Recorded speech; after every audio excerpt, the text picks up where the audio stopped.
आजच्या नगर परिषद कंधार आणि खरं तर लोह्याचे पण आमचे उमेदवार इथं आलेले आहेत राष्ट्रवादी काँग्रेस पक्षाचे. थोडासा लोह्याचा पण मी उल्लेख करणार आहे. येतानाच लोह्यामध्ये मी आणि प्रतापराव तिथं थांबलेलो होतो. परंतु या सभेला व्यासपीठावर उपस्थित असणारे शाह मोहम्मद पाशा साहेब दर्गाचे सुजादे, तसंच यांनी आपल्याला विचार मांडले ते आपले लोकप्रिय आमदार प्रतापराव पाटील चिखलीकर, माजी खासदार भास्करराव पाटील खतगावकर, आमचे माजी आमदार ओमप्रकाश कोकर्णा, माजी आमदार मोहनराव अंबर्डे, माजी आमदार अविनाशराव घाटे, माजी आमदार सुभाषराव साबणे, जिल्हाध्यक्ष शिवराज पाटील होटाळकर, उत्तरचे जिल्हाध्यक्ष बाळासाहेब पाटील रावणगावकर, प्रदेशच्या सरचिटणीस श्रीमती चित्राताई लुंगारे, प्रवीण पाटील चिखलीकर, माधव पावडे, ॲडव्होकेट मुक्तेश्वर धोंडगे, दिलीपराव धर्माधिकारी, उत्तमराव सोनकांबळे, सुनंदाताई जोंगदड, बालाजी शिंदे, किरण वट्टमवार, माणिकराव मुकदम, मन्नान चौधरी, जफरुद्दीन भाऊद्दीन, आपले लोह्याचे राष्ट्रवादी काँग्रेस पक्षाचे अधिकृत उमेदवार हनुमंत उर्फ स्वप्नील लुंगारे, कंधारचे लोह्याचे उमेदवार शरद पवार, किसनराव डफडे, सुनील नानवटे, सचिन पाटील चिखलीकर, शेख अबूभाई अहमद चौधरी, मनोहर पाटील भोसीकर, छत्रपती स्वामी, सर्व माझ्या राष्ट्रवादी काँग्रेस पक्षाचे उपस्थित असणारे सन्माननीय आजी माजी पदाधिकारी, मोठ्या संख्येने उपस्थित असणाऱ्या माझ्या लाडक्या बहिणी, सर्व माझे बांधव, प्रतिष्ठित माझ्या कंधारचे जमलेले सगळे नागरिक, पत्रकार मित्र आणि माझ्या तरुण मित्रांनो, तसंच नगर परिषद कंधारच्या करता जे आम्ही तुम्हाला उमेदवार दिलेले आहेत ते सर्व उपस्थित असणारे राष्ट्रवादी काँग्रेस पक्षाचे सन्माननीय उमेदवार, जमलेल्या बंधू भगिनींनो, तरुण मित्रांनो, खरं तर मी आज सकाळपासून थोडासा मला गाडीने प्रवास करावा लागतो. अजून माझी अंबेजोगाईची बीडची सभा आहे आणि त्याच्यावर इतर पण काही मान्यवरांना आपले विचार मांडायचे होते. परंतु मी आधीच सांगितले होतं की मी आल्यावर प्रतापराव बोलतील आणि नंतर मी बोलीन. मित्रांनो, वेळ कमी आहे आणि 2 तारखेला राज्यातल्या 288 नगरपंचायती नगर परिषदेच्या बाबतीमध्ये जनतेला निर्णय घ्यायचा आहे की 5 वर्षाच्या करता सूत्र कोणाच्या हातामध्ये द्यायची. जवळपास 8-9 वर्ष झाले निवडणुका झाल्या नाही. 2017ला निवडणुका झाल्या, जानेवारी आता 2026 सुरू होईल. 22ला मुदत संपली, 23, 24, 25, 26 जवळपास 4 दिवस, 4 वर्ष माझ्या लोकप्रतिनिधींना, जनतेतनं निवडून गेलेल्या माझ्या कार्यकर्त्यांना तिथं संधी मिळाली नाही आणि साहजिकच कार्यकर्त्यांच्या मध्ये त्याच्यामुळे नाराजी आहे सगळ्याच राजकीय पक्षामध्ये. लाडक्या बहिणींच्या करता त्यांनाही वाटतं की आम्हाला संधी मिळाली नाही, वडीलधाऱ्यांनाही वाटतं की आमचं पण काही व्हिजन होतं, आम्हाला पण कंधार करता, लोहार करता किंवा वेगवेगळ्या भागामध्ये ज्या निवडणुका चाललेल्या देगलूर असेल, बाकीच्या सगळ्या भागात तिथं आम्हाला काही गोष्टी करायच्या होत्या. लोकप्रतिनिधी म्हटल्यानंतर लोकांच्यातनं निवडून गेलेला प्रतिनिधी, त्याला प्रश्नाची बारकाईने जाण असते. आता आपल्या इथं बघायचं झालं तर जवळपास 10 हे आपले प्रभाग आहेत. प्रत्येक प्रभागातनं 2-2 लोक निवडून द्यायचे आणि काही 20 आणि 21 नगराध्यक्ष. 21 लोकांनी माझ्या कंधारच्या संदर्भातली जबाबदारी पार पाडणं, एक प्रशासन चीफ ऑफिसरनी पार पाडणं, याच्यामध्ये फरक आहे.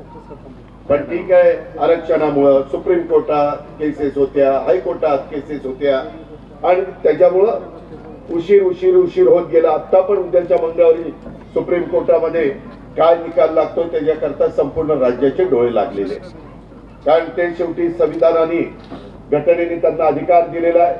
घटनेचे शिल्पकार डॉक्टर बाबासाहेब आंबेडकरांनी आपल्याला जगातलं सर्वोत्कृष्ट अशा प्रकारचं संविधान दिलेलं आहे. त्याचा आदर, त्याचा अभिमान तुम्हाला मला सगळ्यांना आहे. आज या ऐतिहासिक कंधार नगर परिषदेच्या निवडणुकीच्या प्रचार सभेच्या निमित्तानं माझ्या कंधार नगरपालिकेच्या ऐतिहासिक अशा छत्रपती शिवाजी महाराज चौकात उपस्थित असणाऱ्या सर्व माझ्या मायमाऊलींचं, माझ्या लाडक्या बहिणींचं, माझ्या बांधवांचं, माझ्या तरुण मित्रांचं तमाम कंधारकरांचं मी मनापासून स्वागत करतो. आम्ही शिवशाहू फुले आंबेडकरांच्या विचारधारेने पुढे चाललेलो. मी महाराष्ट्राला सांगत असतो की बाबांनो, ह्याच्या आधी हिंदवी स्वराज्याची स्थापना करत असताना 18 पगड जाती 12 बलुतेदारांना घेऊन रयतेचं राज्य महाराजांनी त्या काळामध्ये बसवलं, स्थापन केलं. आणि त्याच विचारांनी अनेक राज्यकर्ते पुढे गेले. आपण का शिवशाहू फुले आंबेडकरांचा उल्लेख करतो? कारण यांनी स्वतःच्या हयातीमध्ये सर्वांना न्याय देण्याचा प्रयत्न केला, सर्व समावेशक समाज उभा करण्याचा प्रयत्न केला. माणुसकीमध्ये भेदभाव केला नाही. माणुसकी महत्वाची आहे. तुम्ही मी कुणाच्या पोटी जन्माला यायचं हे आपल्या तुमच्या हातात नाहीये, पण जन्माला आल्यानंतर सगळ्यांनी एकोप्याने राहावं, जातीय सलोखा ठेवावा, जाती जातीमध्ये धर्मामध्ये अंतर पडून देऊ नये आणि पोलीस यंत्रणेने त्या भागातली कायदा सुव्यवस्था चांगली ठेवण्याच्या करता कसोशीने प्रयत्न केला पाहिजे. ही खऱ्या अर्थाने आपण या महाराष्ट्राचं प्रतिनिधित्व करत असताना, राज्याला पुढे नेत असताना, राज्य प्रगतीच्या दिशेने नेत असताना आपल्याला ते काम करायचं असतं. मी या ऐतिहासिक सांस्कृतिक कंधार नगरीमध्ये संत साधू महाराज मठ संस्थान आणि हाजी सय्यद सरवरे मखदूम दर्ग्याच्या चरणी सुरुवातीलाच नतमस्तक होतो. आज अजून एक आहे, शीख धर्मियांचे 90 गुरु असणाऱ्या गुरु तेग बहादूर यांचा शहीद दिन आहे. आणि खरं तर ते त्यांचं 350वे बलिदान वर्ष आहे. मानवाधिकाराच्या साठी त्यांनी स्वतः बलिदान दिलं. त्या निमित्तानं मी त्यांना देखील अभिवादन करतो. माझ्या कंधारला एक वेगळ्या प्रकारचा वारसा आणि इतिहास आहे. कंधार हे केवळ शहर नाहीये, तर एक ऐतिहासिक अशा प्रकारची कंधारची भूमी आहे. या भूमीत राष्ट्रकूटकालीन शेकडो वर्ष उभा असणारा हा भुईकोट किल्ला याची साक्ष आज देखील जगाला देतो, देशाला देतो, राज्याला देतो, माझ्या मराठवाड्याला देतो, माझ्या कंधारकरांना देतो. आणि त्याचबरोबर कंधारला स्वातंत्र्य लढ्याचा एक मोठा वारसा हा देखील मिळालेला आहे. कंधार आणि परिसरातल्या अनेक स्वातंत्र्य सैनिकांनी देशाच्या स्वातंत्र्यासाठी प्राणपणाने लढा दिलेला आपण सगळ्यांनी इतिहासात वाचलेला आहे. अनेकांना त्याच्याबद्दलची माहिती आहे. आणि ह्या सगळ्या बाबतीमध्ये या निमित्तानं या प्रती मी राज्याचा उपमुख्यमंत्री म्हणून कृतज्ञता व्यक्त करतो. आजूबाजूच्या परिसरातील शतकानुशतक अशा वर्षाची चालत असलेली व्यापारपेठ हे माझ्या कंधारचं वैभव आहे. त्याचा उल्लेख आता प्रतापरावांनी केला, त्याच्या आधीच्याही वक्त्यांनी केला असेल. मित्रांनो, या कंधार नगरपालिका ही तसं बघितलं तर 1953 सालची, म्हणजे देशाला स्वातंत्र्य मिळालं मला वाटतं 47, आणि नंतर 6 वर्षांनीच इथली नगरपालिका ही अस्तित्वात आलेली. कंधार तालुक्याची निर्मिती झाल्यानंतर लोहा तालुक्यातील लोहा नगर परिषद सुद्धा आम्ही तिथे राष्ट्रवादी काँग्रेस पक्षाचं घड्याळाचं चिन्ह देऊन पॅनल उभं केलेलं आहे. आणि कंधार आणि लोहा या दोन्ही ठिकाणी एक ऐतिहासिक विजय हा आम्हाला पाहिजे. तुमचे आशीर्वाद आम्हाला पाहिजे, तुमचा पाठिंबा पाहिजे, तुमचं सहकार्य पाहिजे. तुम्ही आम्हाला आशीर्वाद द्या. तुम्ही आमच्या स्वप्नीलला आणि आमच्या शरद पवार यांना लोहा आणि कंधारच्या बाबतीमध्ये या दोन्ही शहरांचं प्रतिनिधित्व करण्याची संधी द्या. मी सगळ्या नेते मंडळींच्या साक्षीने सांगतो, लाडक्या बहिणीच्या साक्षीने सांगतो, लोहाचा आमचा नगराध्यक्ष शरद आणि आमच्या कंधारचा नगराध्यक्ष होणारा स्वप्नील, हे कुठेही त्याला हनुमंत पण म्हणतात आणि स्वप्नील पण म्हणतात. हनुमंत उर्फ स्वप्नील, नाहीतर काय म्हणतील, अरे हनुमंत रुपाई स्वप्नील काय करतो, तर हनुमंत उर्फ स्वप्नील, त्याला तुम्ही तुमच्या सगळ्यांचं प्रतिनिधित्व करण्याची संधी द्या. हा बोलतो बाबा, अरे बोलतो ना बाबा, अरे बोलतो म्हणलं ना, मधीच तिथं चाललंय काय, कुणाची सुपारी घेऊन आलं काय, काय कुणाला माहिती, बोलतो ना. यामध्ये मला आपल्याला सांगायचं आहे, त्यांना सगळ्यांना माहिती आहे की आपण तसं बोललो की एक कॅमेरेवाले सगळे तिथं कॅमेरे लावतात आणि तेवढंच दाखवतील महाराष्ट्रात. अजित पवारांच्या सभेमध्ये असं एकाने गोंधळ घातला, त्यांचा तर सत्कारच केला पाहिजे त्या सगळ्यांचा.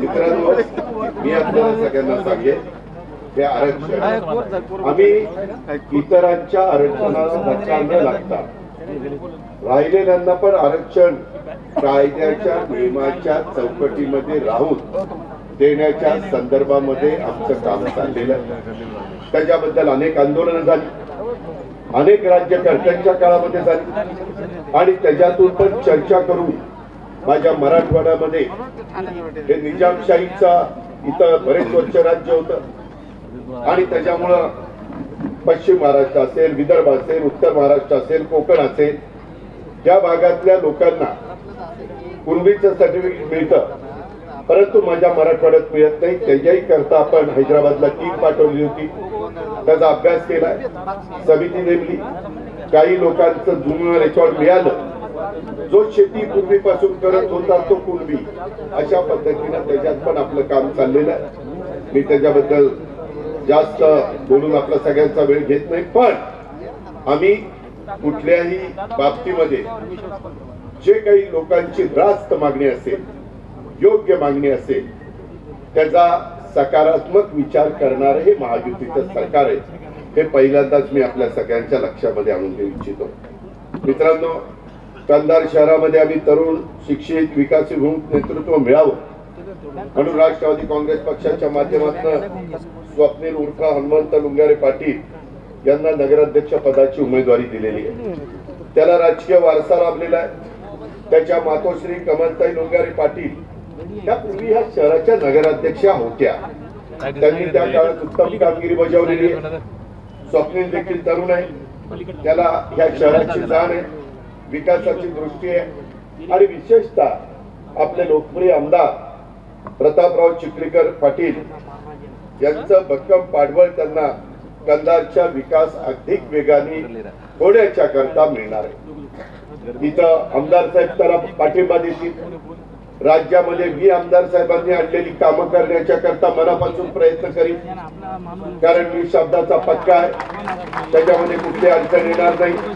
आज इथं कंधारच्या बरोबर आमच्या लोह्याचे नगराध्यक्ष शरदजी पण इथं आलेले, त्याच्यामध्ये एकंदरीतच तिथंही आता गर्दी होती. शेतकरी कुटुंबातला एक आमचा सहकारी आहे, त्यालाही नगरपालिकेचा अनुभव आहे. त्याच्यामध्ये मला तिथेही सभा द्यायची होती, पण कमी वेळेमध्ये सगळीकडे सभा देणं शक्य नाही.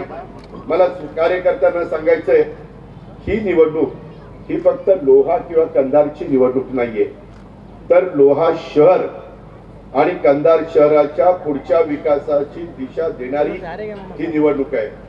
कंधारचा आणि माझ्या लोह्याचा विकास हाच आपलं उद्दिष्ट आहे आणि त्यामुळे त्या दृष्टीनं तुम्हाला मला आपल्याला सगळ्यांना काम करायचं आहे. या निवडणुकीच्या निमित्तानं मला कंधारकरांना सांगायचंय की पुढच्या विकासाला दिशा देण्याची ही निवडणूक आहे. कंधारचा विकास किंवा लोह्याचा विकास हेच आम्हाला सगळ्यांना साध्य करायचंय आणि त्या दृष्टीनं आपल्याला काम करायचंय. तसं बघितलं तर हे आपलं शहर एक महत्वाचं शैक्षणिक, सामाजिक आणि व्यापारी केंद्र आहे. कंधार शहर तसं बघितलं तर अत्यंत एक ऐतिहासिककालीन असं जुनं शहर आहे. कंधार मधून जाणारी कंधार, पांगरा आणि नांदेड आणि कंधार लोहा, कंधार कुरुळ, कंधार मुखेड हे महत्वाचे रस्ते, या 4 रस्त्यांनी राज्य मार्गाचा दर्जा देण्याची मागणी आमदार प्रतापराव चिखलीकर साहेबांनी केलेली आहे. मी या निमित्तानं सांगू इच्छितो की कंधारच्या विकासासाठी या मार्गाचा राज्य मार्गाचा दर्जा देऊन त्याला कशी मदत करता येईल, त्याच्यात कसा मार्ग काढता येईल.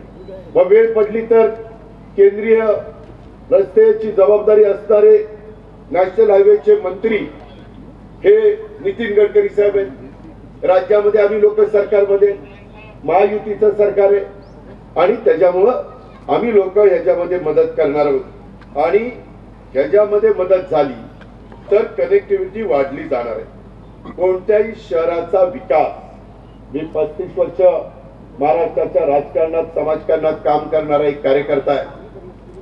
6 वेळेला मला उपमुख्यमंत्री पदाची संधी मिळाली, अनेकदा मंत्रिपदाची राज्यमंत्री पदाची, खासदार पदाची, विरोधी पक्ष नेत्याची अनेक पदं मी भूषवली, आमदार पद पण भूषवलं. मित्रांनो, हे सगळं करत असताना मी पाहिलेलं आहे, जर कनेक्टिव्हिटी वाढली तर शहराचा विकास दुपटीनं होतो. हे मी अनुभवातून सांगतो. त्यामुळे आता कंधारच्या विकासासाठी सुद्धा या निमित्तानं आपल्याला गती द्यायची आहे. कंधार शहरातील जुन्या काळातील व्यापारपेठ ही काही वर्षापूर्वी काहींनी पाडली. पाडायला अक्कल लागत नाही, उभं करायला अक्कल लागते. डोकं हे एखादं नवीन बांधकाम करायचं तर डोकं लागतं. पाडायला काय, कुणी अडाणी माणूस देखील ते पाडू शकतं. पाडलं की पाडलं. मित्रांनो, मी देखील पिंपरी चिंचवड मध्ये तुम्हाला ऐकून माहिती असेल, माझे बारामती देखील मी चांगली केलेली आहे. मी जिथं जिथं जातो तिथं तिथं चांगला सल्ला देण्याचा प्रयत्न करतो, चांगले विचार मांडण्याचा प्रयत्न करतो, सगळ्यांना बरोबर घेऊन जावा असं आवर्जून तिथं लोकांच्या मनामध्ये रुजवण्याचा प्रयत्न करतो. आणि त्याच्यातूनच मला तुम्हाला सगळ्यांना सांगायचंय की आपल्याला या जुन्या जी काही व्यापारपेठ काही वर्षापूर्वी पाडली, ती व्यापारपेठ आता अत्याधुनिक स्वरूपामध्ये आणि नव्या रूपामध्ये आपल्याला उभारावी लागणार आहे. हे येतानाच मी प्रतापराव गाडीमध्ये बोलत होतो. स्वप्नील देखील माझ्याकडे बसला असताना ते सांगत होता, इतर सहकारी सांगत होते. मित्रांनो, आम्ही पण नगरपालिका नगरपंचायती चालवतो, त्यांचं उत्पन्न कमी असतं. माझ्या इथे एक नगरपंचायत आहे, तिचं उत्पन्न 6 कोटी आहे. 6 कोटीत काय शहर स्वच्छ ठेवणार, काय पिण्याच्या पाण्याच्या योजना देणार, काय रस्ते देणार, काय व्यापारपेठ बांधणार, काय मगाशी सांगितलं इथलं नाट्यगृह, ते नाट्यगृहाचं बाबासाहेब लुंगारे पाटील नाट्यगृह याचं सांस्कृतिक सभागृहाचं नूतनीकरण करायचंय, त्याला पैसा लागणार. मध्ये प्रतापराव चिखलीकरांनी आमच्या मागे लागून इथल्या पंचायत समिती कार्यालय बांधण्याच्या करता 15 कोटी रुपये मंजूर करून घेतलेले. शुद्ध पाण्याच्या करता त्यांनी आता उल्लेख त्याच्यामध्ये केला. क्रीडा संकुलाच्या करता इथली 6 एकर गायरानाची जागा ही आम्ही त्या ठिकाणी देण्याचा निर्णय घेतला. सुप्रीम कोर्टाने सांगितलंय गायरान कुणाला द्यायचं नाही, परंतु सार्वजनिक कामाला द्यायचंय. क्रीडांगण हे सार्वजनिक काम आहे. माझ्या कंधारच्या परिसरातली मुलं मुली उद्याच्याला दर्जेदार अशा प्रकारे क्रीडा क्षेत्रामध्ये पुढे यावी आणि त्याकरता आपण ती 6 एकर जागा घेऊन नांदेडच्या नंतर एक चांगलं क्रीडा संकुल इथं उभं करायचं आपण ठरवलेलं आहे. आपला मानस आहे. आपले माणिकराव कोकाटे त्यांच्याकडेच हे खातं आहे, क्रीडा खातं. ते राष्ट्रवादीचे, त्यांना हक्काने आपण सांगू शकू. त्यांच्याकडे अवकाश खातं आहे, त्यांच्याकडे आपलं अल्पसंख्याक विभागाचं खातं आहे. मौलाना आझाद महामंडळातनं आपण मदत करू शकतो. त्याचा आता निधी मी वाढवलेला आहे. वेगवेगळ्या माझ्या मुलांना मुलींना जाण्याकरता शिष्यवृत्तीच्या रकमा वाढवलेल्या आहेत.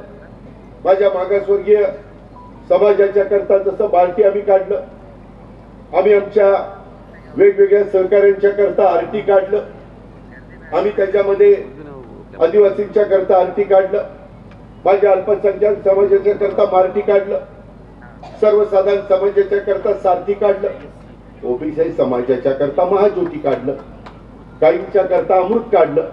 या संस्था नुसत्या नावाला नाही काढल्या, त्याच्यातून माझ्या त्या घटकातल्या मुलांना मुलींना कर्ज मिळावं आणि त्या कर्जाचं 5 वर्ष व्याज हे सारथी, महाज्योती, बार्टी, आरटी, मारती ह्या भरणार आहे. आणि त्याच्यातून त्या मुलाचं, त्या मुलीचं किंवा त्या माझ्या लाडक्या बहिणीचं, त्या बांधवाचं काही ना काही स्वतःचा व्यवसाय त्याला सुरू करता यावा, त्याकरता ह्या राज्य सरकारने योजना आणलेली आहे. मला काही जण सांगत होते की दादा, काही जण सांगतात लाडकी बहीण योजना, आम्हाला जर तुम्ही मतदान केलं तर लाडकी योजना बहीण योजना चालू राहील, नाहीतर बघा बाबा असं काही नाही. लाडक्या बहिणींना तुम्ही काळजी करू नका. त्यामध्ये महायुतीच्या सरकारने आणलेली ती योजना आहे. मीच अर्थसंकल्पामध्ये त्यावेळी सादर केलेली होती. त्याच्यातून आमच्या ग्रामीण भागातल्या, शहरी भागातल्या ज्यांच्याकडं काहीच हातामध्ये कधी पैसा नसायचा, गरीब कुटुंबातली माझी महिला, तिला त्याच्यातनं थोडा का होईना आधार मिळालेला. ते पैसे वेळच्या वेळेला देण्याचं काम आम्ही सगळेजण करतो. त्याच्यामुळे कुणी काही जर सांगत असेल तर ते तुम्हाला भीती दाखवतात. तुम्ही भीतीला भीक घालू नका, काय घाबरू नका. तुमचा लाडका भाऊ तुमच्या पाठीशी आहे, मी तुम्हाला शब्द देतो. त्याच्यामुळं असं कुणी दमदाटी देऊन काहीतरी भीती दाखवून तुम्ही आम्हाला मत द्या नाहीतर आम्ही कसं करू, ही लोकशाही आहे. प्रत्येकाला आपलं मत मांडण्याचा अधिकार आहे, मला पण आहे, इतरांना पण आहे. परंतु तो कायद्याच्या नियमाच्या संविधानाच्या चौकटीच्या बाहेर किंवा हातात कायदा घेऊन आमच्याही लोकांनी कुठं चुका करू नये आणि समोरच्याही लोकांनी विरोधकांनी चुका करू नये, हे मला तुम्हाला सगळ्यांना सांगायचं आहे. आणि त्याच्यामुळे मी मगाशी जे सांगत होतो, अत्याधुनिक स्वरूपामध्ये आपल्याला नव्याने व्यापारपेठ उभी करायची, मला व्यापाऱ्यांना सांगायचंय.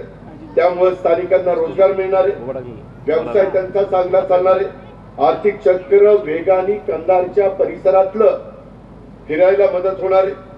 कंधारच्या शहराच्या पाणी पुरवठ्याच्या बाबतीमध्ये बोलायचं झालं तर प्रतापराव चिखलीकरांना आठवत असेल, 2004-5च्या आसपासची गोष्ट असेल, मी त्यावेळेस जलसंपदा मंत्री होतो आणि या राज्याचे मुख्यमंत्री आपल्या मराठवाड्याचे सुपुत्र विलासराव देशमुख साहेब होते. आणि त्या काळामध्ये तिथं स्वर्गीय विलासराव देशमुख साहेब असताना चिखलीकर साहेबांचा सातत्याने पाठपुरावा होता. त्यांचे विलासरावांशी संबंध चांगले होते, त्यांच्या अजित पवारशी संबंध चांगले होते आणि त्याच्यामुळं 500 कोटीहून अधिक निधी त्या काळामध्ये आम्ही दिला. आणि आज कंधारकरांना तहान जी काही भागवली जाते ती तहान त्या धरणातनं त्या ठिकाणी भागवण्याचं काम आपण करतो. जुन्या कंधार शहराला वाढीव पाणी पुरवठा योजनेच्या करताची आवश्यकता आहे, त्याचा उल्लेख त्यांनी केला.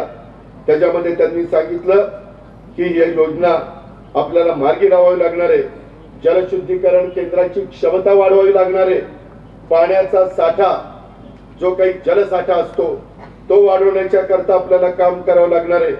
लिंबोटी धरणाचं मी मगाशी सांगत होतो, ते धरण त्या काळामध्ये विलासरावांच्या प्रयत्नातून, आमच्या प्रयत्नातून, प्रतापराव चिखलीकरांच्या प्रयत्नातून, तुमच्या सगळ्यांच्या रेट्यामुळं हे झालेलं आहे. शेवटी माझा बळीराजा समाधानी झाला पाहिजे, तो सुखावला पाहिजे, तो लाखाचा पोशिंदा आहे, तो आता अडचणीत आलेला होता, त्याला पूरग्रस्त परिस्थिती निर्माण झालेली होती, त्याला आम्ही मदत करण्याच्या करता निश्चितपणे एक सकारात्मक भूमिका घेतली, हेही आपण विसरू नका. ड्रेनेजची व्यवस्था, त्याचं आधुनिकीकरण करण्याचं काम हाती घ्यावं लागणार आहे. शहर वाढत असताना त्याच्या मूलभूत गरजा ह्या मजबूत असल्या पाहिजेत आणि ही आमची ठाम भूमिका आहे. यंदाचा पाऊस कधी नव्हता एवढा प्रचंड पाऊस पडलेला आहे, त्याच्यामुळे आपल्या मन्याड नदीला देखील भयंकर पूर आला. या पुरात लोक अडकले, त्यांच्या जीवनमानाचा प्रश्न निर्माण झाला. त्यावेळेस चिखलीकर साहेबांनी मला उभ्या पावसात व्हिडिओ कॉल केला होता. पुरात अडकलेल्या लोकांची सुटका करण्यासाठी त्यांनी मला एक आव्हान केलेलं होतं. आजही त्या कुटुंबाच्या पाठीशी आम्ही सगळेजण ठामपणे उभे आहोत. महायुतीच्या सरकारने पहिल्या टप्प्यामध्ये दिवाळीच्या आधी पूरग्रस्तांच्या लोकांना पुन्हा उभा करण्याकरता 32,000 कोटीचं पॅकेज दिलं आणि नंतर पुन्हा पाऊस माझ्या दिवाळी नंतर पण पाऊस पडला आणि त्याच्यात पण आम्ही 8,000 कोटी रुपये दिले. अशा पद्धतीने या सरकारच्या माध्यमातून आम्ही सगळ्यांनी काम केलेले आपण सगळ्यांनी पाहिलेली आहे. मित्रांनो, आम्ही तुम्हाला स्पष्टपणे सांगतो, तुम्हाला उद्याच्या काळामध्ये कुणाच्या हातात लोहा आणि कंदारची सूत्र द्यायची, इतरही भागातली सूत्र द्यायची. ती सूत्र देत असताना आपला फायदा कशात आहे तुम्ही पहा. इथला लोकप्रतिनिधी कोण आहे? प्रतापराव चिखलीकर आहे. ते सत्ताधारी पक्षाचे, ते राष्ट्रवादी पक्षाचे, त्यांचा पक्ष सरकारमध्ये, त्यांच्या हातामध्ये वेगवेगळी महत्वाची खाती आहे. कृषी खातं आहे, अर्थ आहे, नियोजन आहे, एक्साइज आहे, क्रीडा आहे, अल्पसंख्याक आहे, अवकाफ आहे, मदत पुनर्वसन आहे, त्याच्यामध्ये वैद्यकीय शिक्षण आहे, आरोग्य पण चांगलं ठेवायचं असतं, तेही काम त्याच्यामध्ये करता येईल. त्याच्यामध्ये अन्न नागरी पुरवठा खातं आहे, महिला आणि बाल विकास, महिलांचा आणि बालकांचा विकास करण्याच्या करता ते महत्वाचं खातं आहे. अशी अनेक प्रकारची खाती ही आमच्याकडे, इतर पण आमच्या मित्र पक्षांच्याकडे, त्याबद्दल दुमत नाही. पण माझं तुम्हाला सगळ्यांना सांगणं आहे की तुम्हाला प्रतापराव चिखलीकर हे डीपीसीचा पण निधी आणून देऊ शकतात, विकासाचा निधी म्हणून ते सभागृहामध्ये देखील मुद्दे मांडू शकतात की माझ्या लोहा कंधारला, माझ्या नांदेड जिल्ह्याला या गोष्टी मिळाल्या पाहिजेत. आणि त्याच्यातनं तुमचं तिथं ते प्रतिनिधित्व करतात. उद्याच्याला ते वेगवेगळ्या मंत्र्यांच्याकडे, मी सत्ताधारी पक्षाचा आमदार आहे, मला विकासाकरता मदत करा हे हक्काने सांगू शकता. आणि त्याकरता माझी आपल्याला सगळ्यांना विनंती आहे की छत्रपती शिवाजी महाराजांचा, लोकशाहीर अण्णाभाऊ साठेंचा, डॉक्टर बाबासाहेब आंबेडकरांचा, त्या महापुरुषांच्या पुतळ्याच्या पण उभारणीचं काम हे आपल्याला त्या ठिकाणी पूर्णत्वाला न्यायचंय. वीर शिरोमणी महाराणा प्रताप सिंह चौक येथे सुशोभीकरणाचं काम चाललेलं आहे, तिथं पण आपल्याला ते काम पूर्णत्वाला न्यायचंय. त्याचबरोबर शहरामध्ये ग्लोबल वॉर्मिंगचं संकट टाळण्याच्या करता आपल्याला झाडं लावायचा कार्यक्रम घ्यायचा आहे. मध्ये डिवायडरला झाडं लावायची, ती कशी जगतील. मित्रांनो, आमच्या ओळखी खूप झालेल्या आहेत. आम्ही एसआरएचा पण उद्याच्याला निधी आणू शकतो. उद्या हनुमंत उर्फ स्वप्नीलनी किंवा शरदने आम्हाला सांगितलं की दादा आम्हाला अँब्युलन्स पाहिजे. मी एसआरएच्या निमित्तानं, एसआरए नाही, सीएसआरच्या निमित्ताने मी काही उद्योगपतींना विनंती करू शकेन ना. आम्ही केलेली आहे. करोनाच्या काळात किंवा अलीकडच्या काळात त्यांच्या नफ्याच्या काही टक्के सीएसआर देता येतो. फक्त एकच निधी नाही, अशा वेगवेगळ्या प्रकारचा निधी हा माझ्या कंधार, माझ्या लोहाच्या सर्वांगीण विकासाच्या करता आला तर आपल्या शहराचा सर्वांगीण विकास होणार आहे. आपले भूमिहीन असणारी लोक, त्यांना हक्काची घरं द्यावी लागतील. त्याच्यात केंद्राची, राज्याची योजना आहे, त्याच्यात आपल्याकडे निधी आहे, त्याच्यात शिवराजसिंह चव्हाण साहेबांनी अटी शिथिल केलेल्या आहेत. आणि यामध्ये माझा मागासवर्गीय समाज इथं आहे, माझा भटका समाज इथं आहे, माझा अल्पसंख्याक समाज इथं आहे आणि आमचा बहुजन समाज पण आहे, इतर मागासवर्गीय समाज पण आहे. बाबांनो, आपल्याला सगळ्यांना बरोबर घेऊन जात असताना मला एवढंच सांगायचं आहे की 22,242 एकूण तुमचं मतदान आहे आणि त्याच्यामध्ये मुस्लिम, मागासवर्गीय, भटके, सर्वसाधारण, ओबीसी असे सर्व घटकातले माझे सहकारी इतर राहतात. त्यामध्ये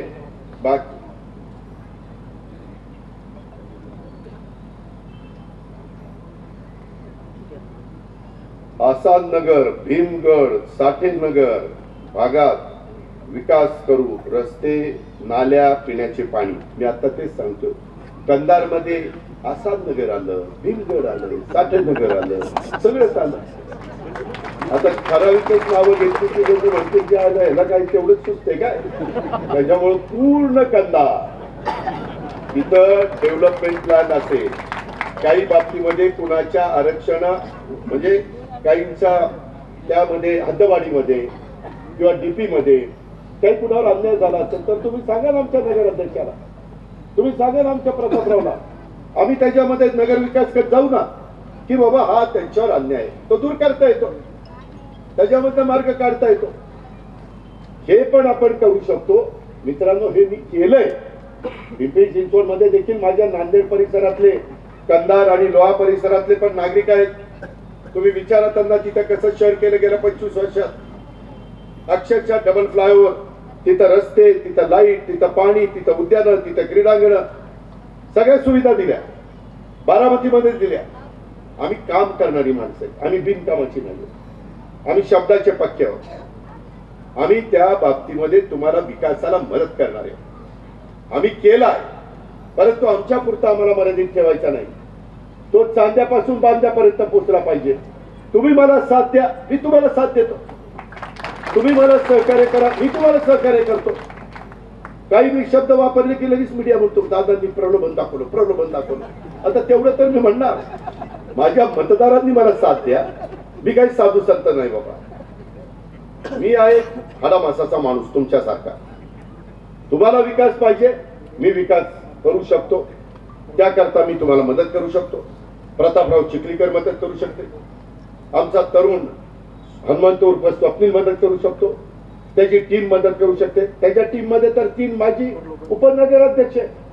आम्ही 21 उमेदवार देत असताना 14 जण नवे दिलेले आणि 7 जण जुने अनुभवी दिलेले. बघा तुम्ही 21च्या यादीमध्ये असं आहे का नाही. या पद्धतीनं आम्ही तुम्हाला व्यवस्थित, कारण तरुण आमचे सहकारी पण नाही, मी चुकून सांगितलं, 7 नवे दिलेत, 3 माजी उपनगराध्यक्ष दिलेत आणि 11 माजी नगरसेवक दिले, असं झालं. म्हणजे 21. आता उद्याच्या 7 लोक 5 वर्ष शिकतील, ते पुढे माजी नगराध्यक्ष होती, माजी नगरसेवक होती, त्याच्यात पुढे नवीन काही देऊ.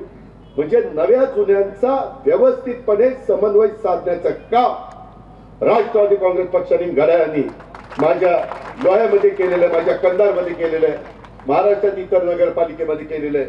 आणि म्हणून माझं तुम्हाला सगळ्यांना सांगणं आहे की या सगळ्याचा विचार करून जास्तीत जास्त वेगवेगळ्या घटकाला, वेगवेगळ्या जाती धर्माला त्याच्यामध्ये सामावून घेण्याचं काम आम्ही सगळ्यांनी त्या बाबतीमध्ये केलेलं आहे. आणि म्हणून कंधार आणि लोहा या विकासाच्यासाठी कुठल्याही प्रकारची कमतरता भासू नये, त्याच्यात तुम्ही पण साथ द्यावी लागेल, तुम्हाला पण स्वच्छतेचं महत्व समजून घ्यावं लागेल, तुम्हाला पण चांगल्या सवयी या स्वतःला लावून घ्याव्या लागतील. अशा पद्धतीनं आपल्याला आपल्या इथल्या लोकांचे संसार उभे करायचे. शेतकरी अडचणीत आलेला होता, त्याला पुन्हा आपल्याला उभारी द्यायची, त्याला पुन्हा आपल्याला उभं करायचंय. आणि कंधार शहराच्या विशेषतः कोणत्याही बाबतीमध्ये जे काही तुमचं स्वप्न आहे, जे काही आमचा जाहीरनामा आहे, जो काही आमचा वचननामा आहे, त्याच्यातनं कंधार आणि लोहाच्या परिवर्तनासाठी आणि कंधार लोहा या उज्ज्वल भवितव्याच्यासाठी राष्ट्रवादी काँग्रेस पक्ष आणि त्या राष्ट्रवादी काँग्रेस पक्षाचं घड्याळ आणि त्याचे अधिकृत उमेदवार स्वप्नील आणि आमचा हनुमंत उर्फ स्वप्नील आणि शरद आणि त्यांच्या सगळ्या टीमला आपण भरघोस मताधिनी त्या ठिकाणी विजयी करावं, अशा प्रकारचं आव्हान मी आज आपल्याला सगळ्यांना करतो आणि या ठिकाणी थांबतो. जय हिंद, जय महाराष्ट्र, जय भीम, खुदा हाफिज. धन्यवाद.